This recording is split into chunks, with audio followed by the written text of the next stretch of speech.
এবার অন্তর্বর্তীকালীন সরকারের নির্দেশে সারা দেশে একযোগে শুরু হয়েছে যৌথ অভিযান। অবৈধ অস্ত্র এবং মাদক উদ্ধারের জন্য বিশেষ এই অভিযানের ঘোষণা দিয়েছে স্বরাষ্ট্র মন্ত্রণালয়। পাশাপাশি লাইসেন্স ব্যতীত যত ধরনের অবৈধ অস্ত্র রয়েছে সেসব জমা দেওয়ার সময় শেষ হয়েছে। তাই গেল 2007 সালের মতো আবারও যৌথ বাহিনীর মাধ্যমে অভিযান পরিচালনা করতে চায় সরকার। কিন্তু অপরাধ দমনে কেন আবারও শুরু হচ্ছে যৌথ অভিযান? পাশাপাশি যৌথ অভিযানের মাধ্যমে কোন ধরনের অপারেশন পরিচালনা করা হতে পারে?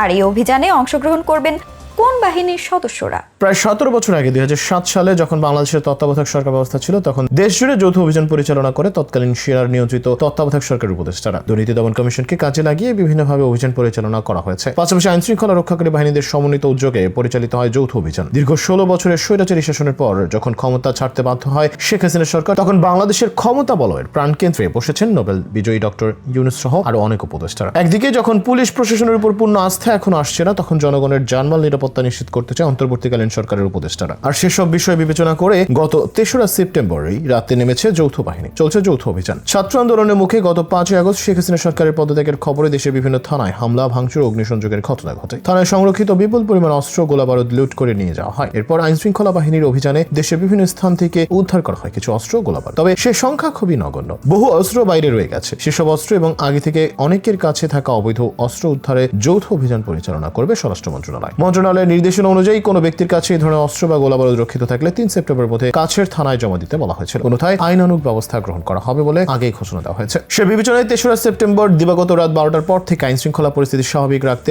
লুট হওয়া অস্ত্র, গোলাবারুদ উদ্ধার কার্যক্রম সহ নিয়মিত টহল ও নজরদারি অব্যাহত রাখতে যৌথ অভিযান শুরু হচ্ছে। অভিযানের বিষয়ে গত 3রা সেপ্টেম্বর উপদেষ্টা লেফটেন্যান্ট জেনারেল অবসরপ্রাপ্ত মোহাম্মদ জাহাঙ্গীর আলম চৌধুরী উল্লেখ করেন, দেশের বিভিন্ন থানা থেকে লুট হওয়া অস্ত্র উদ্ধারে বুধবার থেকে যৌথ বাহিনীর অপারেশন শুরু হবে। একই সাথে মাদকদ্রব্য নিয়ন্ত্রণে, মাদক চোরাচালান ও এর সাথে সম্পৃক্ত গডফাদারদেরও ধরা হবে। অভিযানকে সফল করতে তিনি সবার সহযোগিতা চেয়েছেন। কিন্তু কিভাবে পরিচালিত হবে যৌথ অভিযান, এমন প্রশ্ন এখন সবখানে। সূত্র মতে জানা গেছে, যৌথ এই অভিযান বাংলাদেশ সেনাবাহিনী, police, border guard, Bangladesh BGB, Bangladesh Ansar ও গ্রাম প্রতিরক্ষা বাহিনী, কোস্টগার্ড এবং র্যাপিড অ্যাকশন ব্যাটালিয়ন র্যাব সদস্যরা অংশ নেবেন। সব বাহিনীর সমন্বয় করে সারাস্য অভিযান চালানো হবে। কোনো অপরাধী যেন ছাড় না পায় সে বিষয়ে লক্ষ্য রাখা হবে বলেও জানানো হয়। তবে অন্তর্বর্তী সরকারের স্বরাষ্ট্র উপদেষ্টা লেফটেন্যান্ট জেনারেল অবসরপ্রাপ্ত মোহাম্মদ জাহাঙ্গীর আলম চৌধুরীর দাবি, কোনো অভিযান পরিচালনার সময় আইন শৃঙ্খলা বাহিনীকে নিজেদের পরিচয় দিয়ে তবে গ্রেফতার করতে হবে। পরিচয় না দিয়ে কোনো অবস্থাতেই কাউকে গ্রেফতার করা যাবে না। পাশাপাশি স্বরাষ্ট্র মন্ত্রণালয়ের পক্ষ থেকে জানানো হয়, স্থগিত করা লাইসেন্সের বিপরীতে থাকা অস্ত্র, গোলাবারুদ থানায় জমা না দিলে উদ্ধার অভিযানে সেগুলো জব্দ করা হবে। একই সঙ্গে পুলিশ সহ বিভিন্ন আইন শৃঙ্খলা বাহিনীর বেহাত হওয়া ও হারানো অস্ত্র সহ যে কোনো অবৈধ অস্ত্র ও অভিযানে উদ্ধার করা হবে। অর্থাৎ সশস্ত্র বাহিনী, বিজিবি, কোস্টগার্ড, পুলিশ, র্যাব ও আনসারের যৌথ সমন্বয় অপারেশন টিম